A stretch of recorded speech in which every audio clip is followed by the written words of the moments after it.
Peace and greetings. I am Kamauadachi and from Connect and Heal. And I am here with my dear sister and friend Tammy.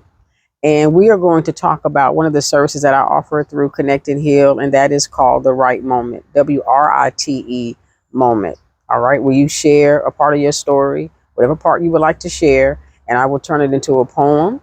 And then you can use that poem, that lyrical expression. You can either share in an intimate setting with someone that you needed to share that with someone that may have hurt or harmed you, or someone that you just need to forgive. Or you can share it in a big celebratory moment, and I will assist you with that as well. So that is something that Tammy and I did together, and I wanted to share that with you and let her describe it in her words about how that experience was for her. So I met Tammy a few years ago, and um, she came to me, or someone else came to me and said that she wanted to tell her story. And I was just going to just simply write it over for her and take it from there. But it turned out to be such a beautiful experience, and it was healing for the both of us. So I wanted to share that with you to let you know how powerful the right moment can be for you, as well as for me. All right. So, Miss Tammy, would you introduce yourself to the listeners? Yes, my name is Tammy Peterson, known as Tammy Gregg. Everybody call me. I met Sister Kamal when, how can I say it? I call him friend, but you guys might know him as Alan, Brother Alan. He introduced me to her because I told him I wanted to do a domestic violence. So he told me, like, I have the right person for you.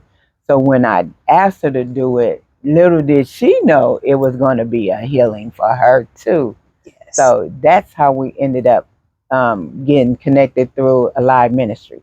Yes, ma'am. And why did you want to tell your story? Why was that important to you? So I can help other females, like the youth is don't know nothing about the domestic violence. They may think it's a game or anything, but it could be like a slap or a yell, but that's just the beginning of it. They need to know the depths of domestic violence because it's nothing to play with. Yes, indeed. Yes, indeed. And how did the process start? What was it that we did? How did it start for you? Start for me. The process itself. What was it like for you?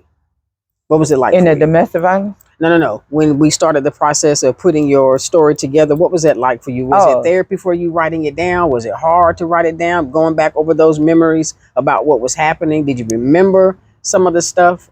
Did you not want to tell certain things? What was the process like for you? some stuff I didn't want to tell, but I had to tell because they need to know what are they facing, the challenging and, you know, not to try to make the same mistakes I did. The Okay. warning signs, the red flags, and all that stuff because I missed all of that. Or either I seen it and just didn't care. Hmm, that's powerful. Okay. And how did it feel once you told your story? It felt good because I know I helped a lot of people by just sharing my story. Hopefully, the youth, the young women, and you guys got to understand, men get abused too. So it ain't like just the women. Women abuse men too. So Yes. yeah, Okay. Yes, indeed. And what did you do after you told your story? What happened after you told I ended up writing some more stuff. your story? Like anything that God lay on my heart, I would write it and ask Sister Kamal to rewrite it. Yes. Yes. Okay. And what are you still doing? What did you start? Did you start an organization or a movement? What did you start? No, I would like to do a domestic violence group, but I just don't know how to start it or how to have the women come together. So yeah, I would like to start one. Okay. Well, one of the things that she did, I was trying to try to get her to bring it up, but she started was called Living Proof, Oh yeah. and that's what she had the T-shirts made. So when we actually shared our story, Yes. what happened was Miss Tammy, when we sat down, she had her story written out. She had her notes, and her story is powerful. And as I was getting ready to prepare to write it, she said to me, I said, well, this is really going to be healing for you. And she said, this is going to be healing for you too. And I looked because I had never shared my story with her. But she knew it in that moment, that prophetic moment. She said to me, this is going to be healing for you as well. And so at that moment, I decided to tell my story along with hers. So we did this long poem where she's sharing her story and I'm sharing mine. And we did it from the beginning to the end of what we both went through.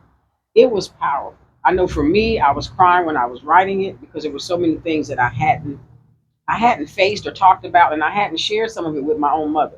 There was some things she didn't even know about.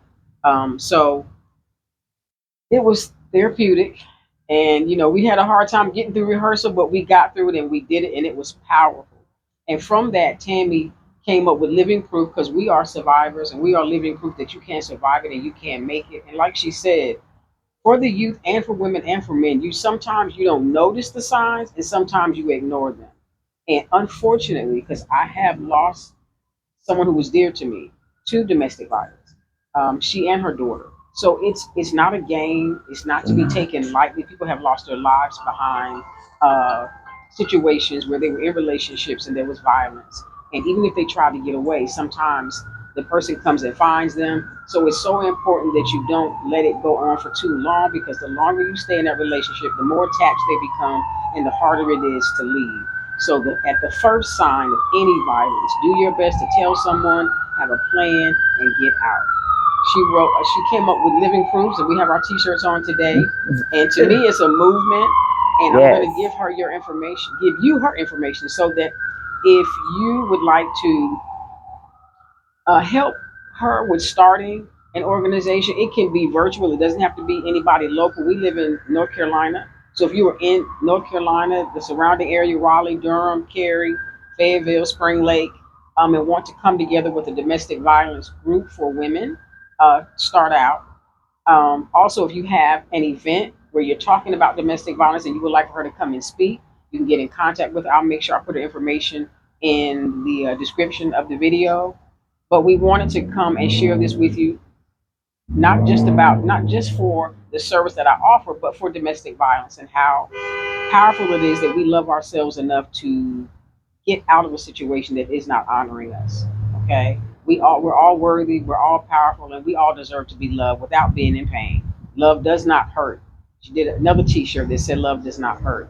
So let's stay focused on that. I want to thank Tammy for joining me during this Yes. interview.